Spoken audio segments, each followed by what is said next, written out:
Talk 6:30 where College Game Day is. College Station, Notre Dame at Texas A&M. Notre Dame is ranked 6th in the Play the Fight song top 25, and Texas A&M is at 21. So a top 25 matchup to lead off College Game Day this year in Kyle Field. Texas A&M is a live 3-point favorite. Jake, tell us your thoughts on this matchup.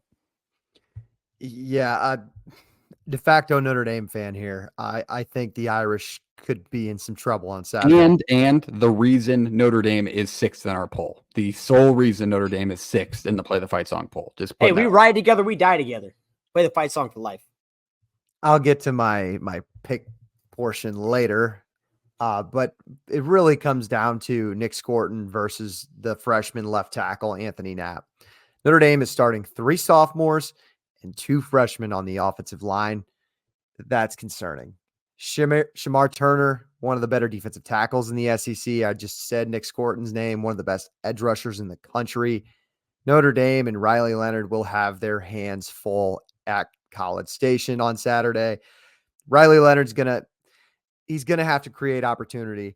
If this were Sam Hartman and being Notre Dame in this spot, I would be concerned. I would be really concerned. But I feel like I have a little more comfort knowing that Riley Leonard can create plays with his legs. And that's what could be ultimately the difference in this Notre Dame offense this year. We already talked about Mike Denbrock being the offensive coordinator last week. Maybe he gets the ball out of Leonard's hands fast enough to where they don't need to rely on this really young offensive line. I'm sure he knows that. But I honestly think this could be a low-scoring game. 2 really good defenses. You know what you're going to get out of a Mike Elko defense. Notre Dame's defense has studs all across the board. And on the other side, A&M loses their starting running back. What do we get out of Connor Wegman? They lost some of their good receivers through the portal, like Evan Stewart. I think there's questions on both offenses in this game versus 2 really good defenses. So this one's going to be just a bare knuckle fight, and it's going to be an awesome one as a de facto Notre Dame fan. I will say this is the one that had me the most quandared out of the ones we're previewing, where I was like, I really can see either team playing the style I think the team that's going to win will play. And because they both kind of fit that mold. Like Marcus Freeman, it's time. Like this is the way you need to start a season to really prove to people, hey, we are a top 10 team, because you have been preseason ranked in the top 10 many a times as a school and not panned out. This is a perfect time to roll into Kyle Field and get a win. Can they do so? I think you're asking a lot for the Fighting Irish on the defensive side of the ball. Xavier Watts, Ben Morrison need to be absolutely locked down against the talented wide receiver core. And Wegman was off to an absolutely fire start at A&M last year and didn't kind of cooled off when he got banged up. But I do not think Notre Dame can roll into Kyle Field, the number 1 toughest place to play via College Football 25, and get this done. I really don't. I think the line's in an absolutely perfect spot. It's going to be a bare knuckle bar fight, just like Jake said. I just can't see a time and place with Marcus Freeman yet, because he hasn't shown me where he can roll into an environment like this and come out victorious. So I got to be on the other side lightly, Jake, but I could see it going both ways. Reese. Yeah, how lucky are we, gentlemen, to have this game, week 1? This is going to be a lot of fun. I am rushing out of Jack's Rice Stadium on Saturday and going to the nearest bar as quick Where's as the nearest TV? Stadium.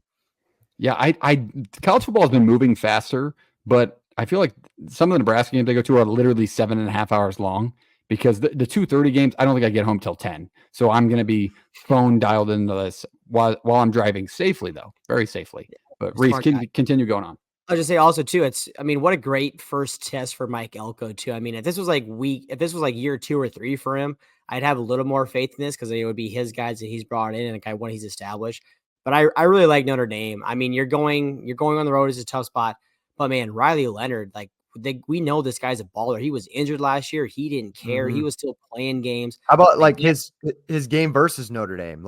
Playing injured, just tough as nails. Yeah. That's a dude where if that is your quarterback and your offensive lineman and your wideouts, your running back, see how much that guy cares about that game, you are going to want to run through a wall for that dude. So like, I just think he's a hell of a player. I think that offense is going to rattle around him. And I think that defense on Notre Dame too, like they did have that injury in the line. So they just kind of going to play a little bit of role, especially when you're going up against Scorton.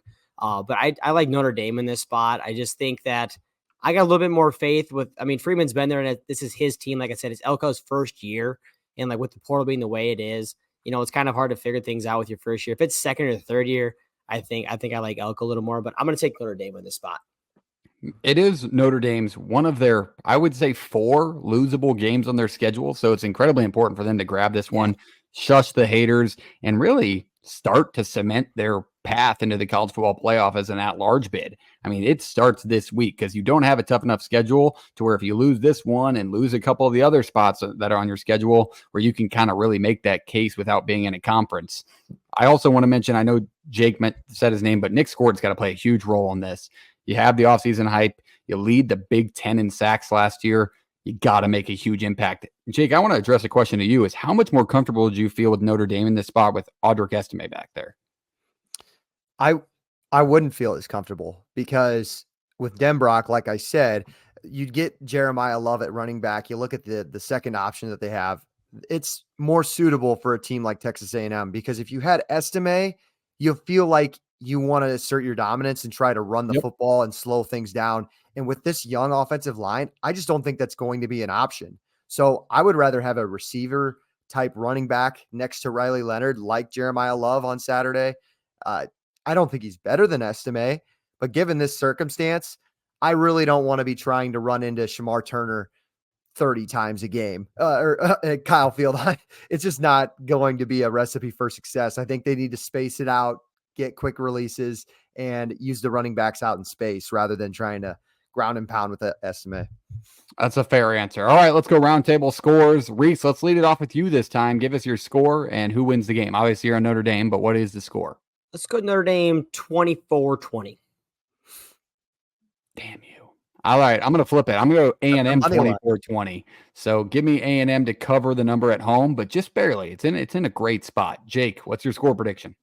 I just realized as I was doing all these, I went against my week 1. I'm already going against my cardinal sin, which is taking road teams. And the last 3 games we've predicted, I've taken the road team. So you sure have.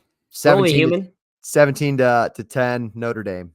17-10 Notre Dame. Ooh, low scoring battle. Trust in the defenses. I like that because I don't think people realize how dominant Notre Dame's defense was last year. They kind of stopped watching after Ohio State, but like even throughout the rest of the year, it's an elite group, man. So you got to expect them to be very similar on that side of the ball. But all right, that is Notre Dame and Texas A&M College Game Day in week 1.